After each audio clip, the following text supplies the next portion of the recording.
म चाहिँ मेरो ड्याडलाई के भन्न चाहन्छु भने होइन, छोराको स्थिति यस्तो देखेर कहिले पनि नझस्किनु। छोरा झुत्रो मैलो भएर नि हिँड्नु पर्दो रहेछ।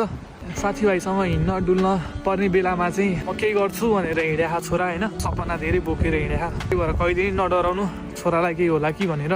केही हुनेवाला छैन तपाईँको छोरालाई, एकदमै स्ट्रङ छ तपाईँको छोरो, गर्न सक्छ तपाईँको छोरोले। समय लाग्ला, केही समय लाग्ला, म प्रुभ गरेर देखाउनेछु। मेरो कारणले गर्दाखेरि मेरो बाउको छाती ठुलो होस्, ठुलो हुने काम गर्नेछु क्या। म कहिले नि बिग्रेर हिँड्ने छैन, गाँजा गोटी खानेवाला छैन। म बाउआमाबाट टाढा भए पनि म मेरो कर्तव्य पुरा गर्नेछु। कहिले पनि टेन्सन नगरे हुन्छ, मेरो छोरा बिग्रेला कि नराम्रो सङ्गत गर्ला कि भनेर कहिले पनि सोच्नु पर्दैन तपाईँहरूले। तपाईँलाई धेरै कुरा देखाउन बाँकी नै छ, बस तपाईँ चाहिँ हेर्नको लागि रेडी हुनु होइन। धेरै कुरा छ, धेरै कुरा छोराको प्रगति, त्यसको लागि चाहिँ गरिरहेको छु सङ्घर्ष होइन। गाह्रो भए पनि जस्तो भए नि आँसु खसे नि सम्हालेर हिँडिरहेको छु।